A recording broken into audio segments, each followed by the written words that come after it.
राधे राधे। श्री हरिदास श्री कुंज बिहारी। कैसे हैं आप सभी लोग? आई होप कान्हा जी की कृपा से आप सभी लोग अच्छे होंगे और स्वस्थ भी होंगे। आज हम चर्चा करेंगे माता कुंती जी की। और कुंती जी ठाकुर जी की कितनी बड़ी भक्त थी, उनकी उनसे कितना प्रेम स्नेह करती थी। तो आज हम ठाकुर जी की जो भक्त हैं कुंती माता के बारे में जानेंगे और कुंती माता की कथा को श्रवण करेंगे। तो आज हम चर्चा कर रहे हैं कुंती जी की। तो आप लोग मुझे कमेंट करके ज़रूर बताइएगा कि आपको ये कथा कैसी लगी। और साथ ही साथ में लाइक भी करना, शेयर भी करना, सब्सक्राइब भी करना, क्योंकि ये वर्ड बाद में बोलने वाले मैं पहले ही बोल देती हूँ कि मैं लास्ट में भूल जाती हूँ। और जिसने चैनल को सब्सक्राइब नहीं किया तो चैनल को ज़रूर से ज़रूर सब्सक्राइब करना। ठीक है, चलिए अभी हम लोग कुंती माता की चर्चा को आरंभ करते हैं। तो माता कुंती श्री कृष्ण चंद्र जी के पितामह सूरसेन जी ने अपनी पुत्री प्रथा को अपनी बुआ के संतानहीन पुत्र तो कुंती भोज को दत्तक रूप में प्रदान किया था। और परम सुंदरी प्रथा सात्विक प्रवृत्ति की धार्मिक थी। और एक बार महाराज कुंती भोज के यहाँ एक तेजस्वी ब्राह्मण अतिथि हुए। तो पिता ने उनके सत्कार का भार प्रथा को दे दिया। तो पूरे वर्ष भर वे विप्रदेव कुंती भोज के घर पर ही रहे। और अवस्था में छोटी होने पर भी राजकुमारी प्रथा अत्यंत श्रद्धा, संयम तथा परिश्रम से उनकी सेवा करने लगी।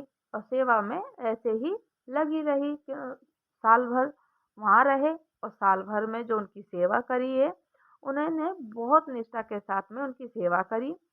विदा होते समय ब्राह्मण देवताओं ने संतुष्ट होकर वरदान मांगने को कहा। जब सभी ब्राह्मण वहां से विदा होने लगे कुंती भोज के यहाँ से, तो उन्होंने कहा कि आपकी सेवा से हम लोग बहुत प्रसन्न हैं, तो आप लोग कोई वर मांगिए। कुंती से कहा तो उन्होंने प्रसन्न होकर वर मांगने को कहा।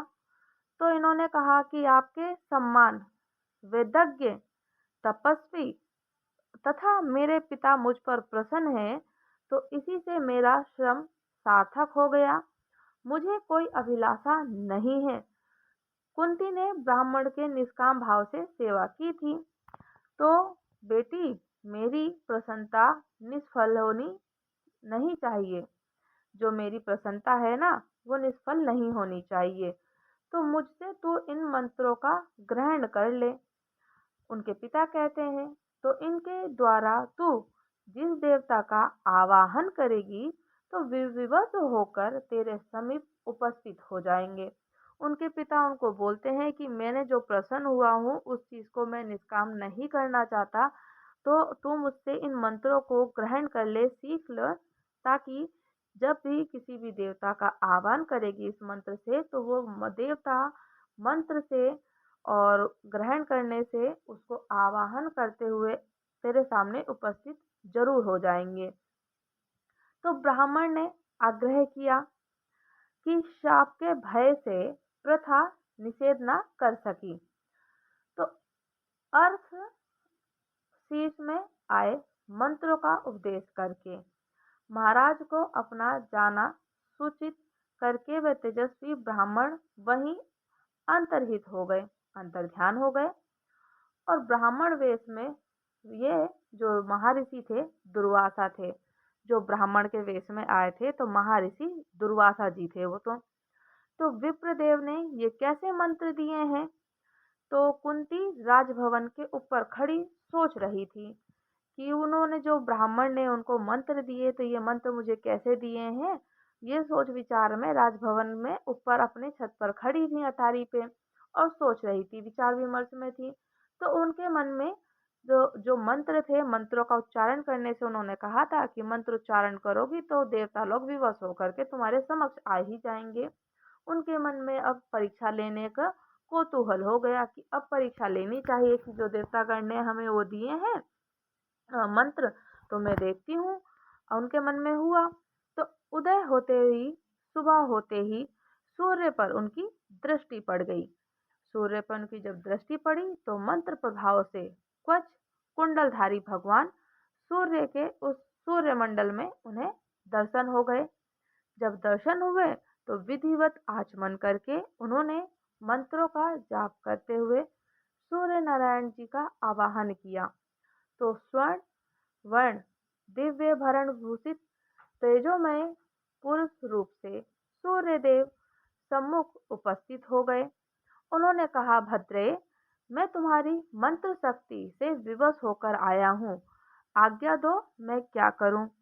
तो कुंती माता ने कहा, कुंती जी ने कि प्रणाम करके प्रार्थना की कि आप अपने धाम को पधारें, आप अपने धाम को पधारें। मैंने कौतूहलवश में आपको बुलाया था, मुझे ब्राह्मण देव ने मंत्र दिया था, मैं उसकी परीक्षा लेना चाह रही थी। परीक्षा के कौतूहल के वश में मैंने आपको बुलाया, मेरा अपराध आप क्षमा करें। तो भगवान सूर्य नारायण जी ने कहा, देवता का आना व्यर्थ नहीं होना चाहिए।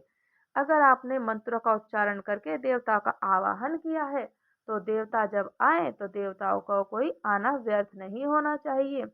मुझे देखकर तुम्हारे मन में ये भाव आया था कि मेरे इन कुंडलों और कवच से भूषित अतुल पराक्रमी पुत्र हो। तुमने जब मुझे देख करके तुम्हारे मन में यही भाव आया था कि मेरे इन कुंडलों तथा कवच से भूषित होकर अतुल्य पराक्रमी मेरा पुत्र हो। अंत में तुम्हें ऐसा ही पुत्र प्रदान करूंगा। मैं तुम्हें ऐसा ही पुत्र, क्योंकि जब आवाहन किया तो मंत्र से विवश होकर आए और आना देवताओं का व्यर्थ नहीं होना चाहिए, तो मैं तुम्हें यही ऐसा ही पुत्र प्रदान करूंगा, ऐसा ही पुत्र दूंगा। मैं कन्या हूँ, कुंती कहती है कि मैं कन्या हूँ, मेरे माता पिता जीवित हैं और इस शरीर पर उनका अधिकार है। सदाचार ही लोक में श्रेष्ठ है और वह है सदाचार पूरे लोक में, पूरे संसार में व्याप्त है और वो वही है। तो अनाचार से शरीर को बचाए रखना। आप मेरे अपराध को क्षमा करके लौट जाइए। सूर्य नारायण से कुंती कहने लगी कि आप मेरे अपराध को क्षमा कीजिए और क्षमा करके लौट जाइए। कुंती ने भयभीत होकर के प्रार्थना की कि भगवान सूर्य जी ने समझाया कि उनकी बात स्वीकार करके उसका कन्या भाव नष्ट नहीं होगा। अगर सूर्य नारायण जी की बात को वो मान लें तो उनका कन्या का जो भाव है वो नष्ट नहीं होगा, वे सती ही रहेंगी। तो कुंती ने इस पर सूर्य नारायण की बात को स्वीकार कर ली। तो भगवान ने सूर्य नारायण जी ने योग शक्ति से उसके उदर में अपना अंश स्थापित कर दिया। कुंती के गर्भ में अपना अंश स्थापित कर दिया तो उसके कन्या भाव को दूषित तो किया ही नहीं था सूर्य नारायण जी ने। तो अंत में अनंतपुर में केवल एक ध्याय को पता था कि प्रथा गर्भवती है। जब अनंतपुर में केवल एक धायक को पता ही था, उसे पता चल गया था कि प्रथा यानी कुंती गर्भवती है। यथा समय देवताओं के सम्मान कांतिमान बालक उत्पन्न हो गया।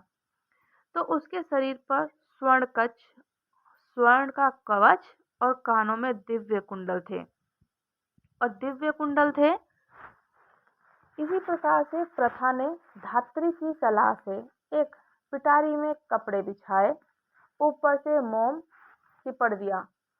पहले तो उसमें एक पिटारा लिया, जैसे कहते हैं पेटी, बक्सा या टोकरी, उसमें कपड़ा लपेटा और कपड़ा लपेट करके ऊपर से मोम को चिपका दिया कि वो पेटी बंद हो जाए और उसी में नवजात शिशु को, जो उनके अंश से उत्पन्न हुआ था, लिटाकर ढक्कन लगा दिया उसका। और में पिटारी को जब वो लेकर के गई तो अश्वदीन में छोड़ते हुए रोकर विदीर्ण होकर हृदय से माता कुंती ने कहा कि बेटा, सभी जल, स्थल, नभ के प्राणी तेरी रक्षा करेंगे। रोती हैं, गर्भ से उत्पन्न हुआ बच्चे को ले जाकर के गंगा जी में पिटारी को छोड़ा और रोते हुए कहा कि बेटा, सभी लोग, जल हो, स्थल हो, यानी कि जो भी इस संसार के रचयिता हैं ठाकुर जी, और जल हो, स्थल हो, नाव के प्राणी हो, सभी लोग तेरी रक्षा करेंगे। तेरा मार्ग मंगलमय हो, शत्रु तुझे विघ्न ना दें, शत्रु कोई भी तेरे कार्य में विघ्न ना दें, सभी लोकपाल तेरी रक्षा करें। तू कभी कहीं भी मिलेगा तो इन कवच और कुंडल से मैं तुझे पहचान लूंगी। तू मुझे अगर कभी भी कहीं भी इस संसार में मिलता है तो मैं तुझे इस कवच से और कुंडल से पहचान लूंगी कि तू मेरा पुत्र है। तो वह पिटारी असवंदीन से चर्म वर्णित यानी कि चंबल और उसे यमुना जी में होती हुई गंगा में पहुंची। यमुना जी से होते होते वो गंगा जी में पहुंच गई। तो चंपापुरी में सूत अधीर थन ने अधीर थन ने उसे पकड़ लिया और उसमें निकले हुए बालक को अपना पुत्र मानकर उसका पालन पोषण करने लगे। जो सूत जाति का एक व्यक्ति था, तो उसका नाम था अधीर थन ने उसे पकड़ा और पेटी को जब खोला, देखा कि उसमें बालक है, तो उनको कोई पुत्र था नहीं, तो उन्होंने उस पुत्र को अपना मानकर पालन पोषण करने लगे। अब वही बालक जो उनको पिटारी से मिला था, तो वसुसेन महारथी कर्ण के नाम से प्रख्यात हुआ और दूतों के द्वारा कुंती को पता लग गया था कि उनका पुत्र सूत के द्वारा पाला जा रहा है। तो लोक लज्जा के भय से उन्होंने इस रहस्य को प्रकट नहीं किया। उन्होंने मन की बात मन में ही रखी, क्योंकि उनको पता चल गया था कि सूत पुत्र कहलाया जा रहा है, सूत के द्वारा ही पाला जा रहा है। और संसार में भय था, लोक था कि वहां पे जो उनके लोक लज्जा की वजह से लोग क्या कहेंगे कि ये बिन ब्याही माँ बन गई हैं, तो इस रहस्य को उन्होंने प्रकट नहीं किया था। और सुंदरी प्रथा के लिए महाराज कुंती भोज से अनेक राजाओं ने प्रार्थना की, स्वयंवर हुआ। महाराज पांडु के गले में जयमाला पड़ गई। जब उनका स्वयंवर हुआ तो महाराज पांडु के गले में उनकी जयमाला पड़ी और कुंती को लेकर वे हस्तिनापुर आ गए। जब कुंती को हस्तिनापुर लेकर के आए तो आखेट में मृग वेशधारी ऋषि कुमार कंदिम पर पांडु ने बाण चला दिया। जब वो लेकर के आ रहे थे आखेट में, तभी उन्होंने ऋषि कुमार कंदिम पर पांडु ने बाण चला दिया। तो मरते समय ऋषि पुत्र ने अपना रूप प्रकट करके उनको श्राप दे दिया कि तुमने सहवास करते मृग पर बाण छोड़ा है, तो पत्नी के साथ सहवास करते समय तुम्हारी मृत्यु हो जाएगी। ऐसा उनको श्राप मिल गया पांडु को। तो विरक्त होकर महाराज ने संन्यास लेने का निश्चय कर लिया कि मुझको तो जैसे मैं सहवास करूंगा तो मेरी मृत्यु हो जाएगी। तो ये सोच करके उनके मन में विचार आया कि विरक्त हो जाऊं और मैं संन्यास ले लूं। तो संन्यास लेने का निश्चय किया। तो किंतु कुंती देवी के आग्रह से पत्नियों के साथ वन में तपस्वी जीवन व्यतीत करना उन्होंने स्वीकार कर लिया। संतान न होने से पुरुष पितृ ऋण से उसरण नहीं होता। अगर जो संतान ना हो तो माँ हो, पिता हो, ऋण से उसरण नहीं होता। तो संतान ना होने से पुरुष का जो होता है पितृ ऋण से उसरण नहीं होता है, पितृ ऋण से कभी मुक्त नहीं होता है। ये सोचकर महाराज बहुत दुखी रहते थे। तो ऋषियों ने उन्हें देवांश से 5 पुत्र की प्राप्ति का वरदान दे दिया था कि देव के वंश से आपको 5 पुत्रों की प्राप्ति का वरदान दिया। तो ऋषि वाक्य सत्य होने चाहिए।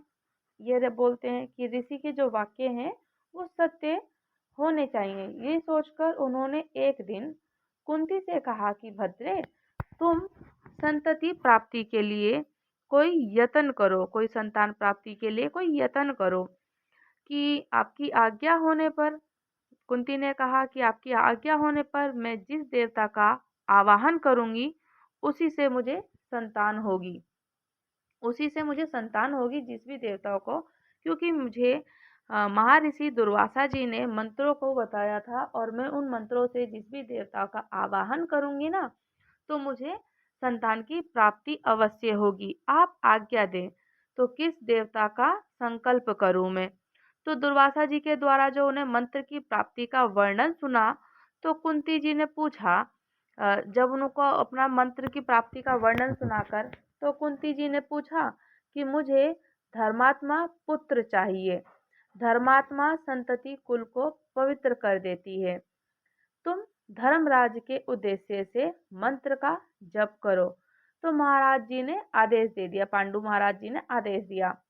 तो आज्ञा का पालन हुआ, कुंती ने आज्ञा का पालन किया। तो धर्मराज के अंश से युधिष्ठिर का जन्म हुआ।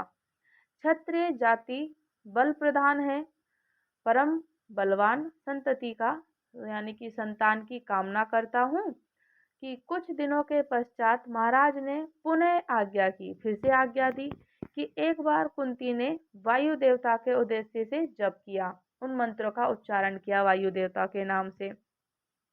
जब वायु देवता का जप किया, तो पवन के अंश से उन्हें भीमसेन जैसे पराक्रमी पुत्र की प्राप्ति हुई। तो मैंने देवराज को प्रसन्न कर लिया और तुम उनका स्मरण करो। तो फिर अब पांडु ने सर्वश्रेष्ठ पुत्र की प्राप्ति के लिए एक पैर से सूर्य के सम्मुख खड़े होकर उग्र तपस्या करके महेंद्र को प्रसन्न कर लिया।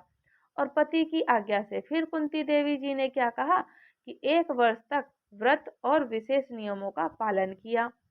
और पांडु महाराज के आदेश से प्रथा आवाहन करने पर देवराज पधारे और उनके अंश से परम पराक्रमी नर के अवतार अर्जुन का जन्म हुआ। इंद्र के जो अंश हैं अर्जुन हैं, तो उनका जन्म हुआ।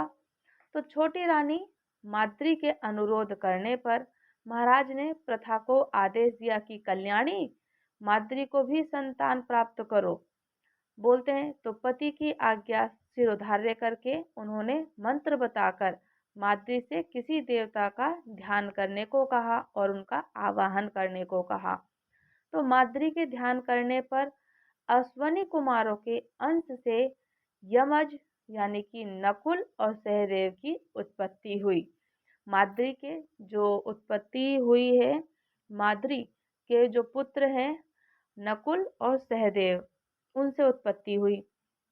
तो एकांत में पर्वत पर माद्री के साथ घूमते हुए पांडु अपनों को संयमित ना रख सके, अपने आप को संयमित ना रख सके।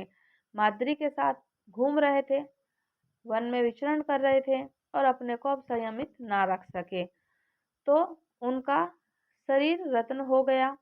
बड़ी रानी होने के कारण सती होने का अधिकार कुंती जी को था। तो किंतु माद्री का अनुरोध स्वीकार करके उन्होंने आजीवन पति वियोग का कष्ट स्वीकार किया। तो माद्री के सती हो जाने पर अपने और माद्री के पुत्रों का सर्वथा सम्मान भाव से उन्होंने पालन किया, अपने 5 पुत्रों का पालन किया और उस वन के तपस्वनों और पांडु के पुत्र और पत्नी को धृतराष्ट्र के समीप पहुंचा देना अवश्य समझा। कुंती देवी तपस्वियों के साथ हस्तिनापुर आई और हस्तिनापुर आकर के धृतराष्ट्र के आदेश से यही पांडव और माद्री की औधर्यदेह क्रिया संपन्न हुई। दोनों जो पति पत्नी मृत्यु को प्राप्त हुए थे, उनको दिया गया श्राप, जो श्राप था कि सहवास करोगे, सहवास करने से तुम्हारी मृत्यु हो जाएगी। माधवी भी उनके साथ सती हो गई थी अपने पति के साथ में, पांडु के साथ में। फिर दोनों का अतोचित कार्य किया गया, क्रियाक्रम किया गया। तो दुरात्मा दुर्योधन के कारण पांडवों पर अनेक आपत्तियां आई। तो उसने भीमसेन को विष दे दिया और बांधकर जल में फेंक दिया था। अब इससे भीम के बच जाने पर सभी पांडवों को मार डालने की इच्छा का मन में जो दुर्योधन था, सभी पांडवों को मार डालूंगा, भाई भाई हैं, भाई भाई के जो दुश्मन बना दुर्योधन कि अब ये तो आ गए हैं तो इनको भी वो देना पड़ेगा ना। तो कहते हैं ना कि जो क्या होता है उसको, हिस्सा, हिस्सा। तो इससे उनके मन में बड़ा दुर्योधन को आया कि भीम को मार दिया, जल में फेंक दिया, भीम फिर भी बच गए। तो सभी पांडवों को मार डालने का मन में विचार आ गया। तो नगर में लकड़ी लाख तेल के संयोग से इस प्रकार भवन बनाया जो अग्नि से तुरंत भस्म हो जाए, यानी कि लासाग्रह उनके लिए तैयार किया। तो धृतराज अपने पुत्र से सहमत थे। धृतराज दुर्योधन की हर बात मानते थे और अपने पुत्र की इस गलती को भी स्वीकार किया कि हाँ तुम गलत कर रहे हो, पता है पिता को, फिर भी उस चीज के लिए सहमत थे अपने पुत्र से। तो उन्होंने माता के साथ पांडवों को वाराणवत जाने की आज्ञा दे दी। तो विदुर जी को कौरवों के इस षड्यंत्र के बारे में पहले ही पता लग चुका था। जो विदुर थे वो पांडवों को बहुत स्नेह करते थे, प्यार करते थे और पांडवों से उनका जो लगाव था वो नहीं चाहते थे। विदुर जी इतने अच्छे थे, विदुर जी कभी भी गलत का साथ नहीं देते थे, तो हमेशा वो मना ही करते रहे। उनको पता चल गया था पर दुर्योधन को कुछ ना कह पाए, धृतराष्ट्र को कुछ ना कह पाए। तो उन्होंने जब उनको उसके षड्यंत्र दुर्योधन के षड्यंत्र के बारे में पता चल गया था तो उन्होंने उस भवन से वन तक एक सुरंग बनवा दी थी। बाहर निकलने के पांडवों को बचाने के लिए विदुर जी ने उनका सहयोग दिया, उनका साथ दिया, उनका बचाव किया। तो वन से बाहर निकलने तक के लिए एक सुरंग बनवा दी। तो जाते समय युधिष्ठिर को संकेत से उन्होंने सब बातें समझा दी थी कि ऐसे ऐसे तुम्हारे साथ तुम्हारे लिए लासाग्रह तैयार किया गया है। और युधिष्ठिर को संकेत में सब कुछ बता दिया और उनके लिए एक सुरंग भी बनवा दी थी बाहर निकलने के लिए। तो दुर्योधन का सेवक पुरोचन लासा भवन में अग्नि लगाने के नियुक्त किया गया था। जो दुर्योधन था, दुर्योधन का एक सैनिक था जो सेवक वहां पे पुरोचन लासा भवन में अग्नि को यानी कि उनको जलाने के लिए एक नियुक्त किया गया था। तो 1 वर्ष पांडव वहां रहे और एक दिन रात्रि में स्वयं अग्नि लगाकर वे माता के साथ उसी सुरंग से वन की ओर चले गए। तो पुरोचन उसी अग्नि में भस्म हो गया। जो सेवक था वो स्वयं भी उसी अग्नि में भस्म हो चुका था। तो पांडवों से अन्न लेने एक भील स्त्री अपने 5 पुत्रों के साथ उसी दिन आई हुई थी। जब वहां पे वो लोग रह रहे थे, 1 वर्ष से रहे हैं वहीं, तो एक भील थी जो कि अपने 5 पुत्रों के साथ उसी दिन उनसे भिक्षा मांगने आई थी। तो सुरापन के कारण प्रमत्त वे लोग उसी भवन में अनजाने से सोते रह गए। वो 5 पुत्र और उस औरत को जो भील थी वो मांगने आए थे, वो उसी लासागृह में सोते रह गए। तो उनके जले शव को देखकर लोगों ने समझ लिया कि माता के साथ साथ पांडव भी अग्नि में जल गए, जल करके भस्म हो गए हैं। तो अब उनका मंतव्य पूर्ण हुआ दुर्योधन का, उनको बड़ी खुशी हुई धृतराष्ट्र को। तो इधर उधर अब जब उनको पहले ही बता दिया गया था कि सुरंग है, सुरंग से आप कैसे बाहर निकलोगे, किस प्रकार से बाहर निकलना है, तो वो तो चले गए थे। जो भील भिक्षा मांगने आई थी तो भील और भीलों के 5 पुत्र वो उसी लासागृह में भूख से और नींद की वजह से सोते रह गए। तो दुर्योधन और धृतराष्ट्र देख करके बहुत प्रसन्न हुए कि 5 पुत्र और माँ साथ में जल करके राख हो गए हैं। अब उनको अपनी होनी का कोई पछतावा भी नहीं था और वो बहुत प्रसन्न थे कि हमारा कार्य सफल हुआ। तो अग्नि में तो जलने से उनकी मृत्यु हुई नहीं क्योंकि वो तो पहले ही सुरंग से बाहर निकल चुके थे। तो वहां से बचकर घूमते हुए पांडव एक चक्र का नगरी पहुंचे, एक चक्र का नगरी पहुंच गए थे। तो वहां ब्राह्मण वेश में एक ब्राह्मण के घर में ठहर गए, वहीं रहने लगे, ब्राह्मणों का वेश धारण किया। तो एक दिन चारों भाई कंदमूल लाने वन में गए हुए थे और केवल भीमसेन माता के पास थे। तो उसी समय उसके घर लोगों को करुण क्रंदन करते सुनकर माता ने कहा, बेटा हम लोग ब्राह्मण के घर में रहते हैं, यहाँ हमारा सत्कार करते हैं, मैं बराबर इनका कोई उपकार करने की बात सोचा करती हूँ, कि मैं इनका कोई उपकार करूं, ऐसी बात मैं सोचती हूँ। तो आज इन पर कोई विपत्ति आई तो जान पड़ती है, यदि इनकी कुछ सहायता हो सके तो हम इनके ऋण से मतलब जो इन्होंने हम पे किया है उद्धार, उससे हम उद्धार हो जाए, ऋण से उद्धार हो जाए। ऐसा कह करके नेक्स्ट पार्ट मैं आपको इसका 2 पार्ट बनाऊंगी, क्योंकि कथा बहुत लंबी है। तो ये फर्स्ट पार्ट का कथा हो गई, और नेक्स्ट पार्ट में आपको सेकंड मैं बताऊंगी। कथा काफ़ी लंबी है, तो आपको कथा कैसी लगी मुझे आप मैसेज करके ज़रूर बताना, कमेंट करके, ठीक है। राधे राधे। श्री हरिदास, श्री कुंज बिहारी। और लाइक करना, चैनल को सब्सक्राइब करना।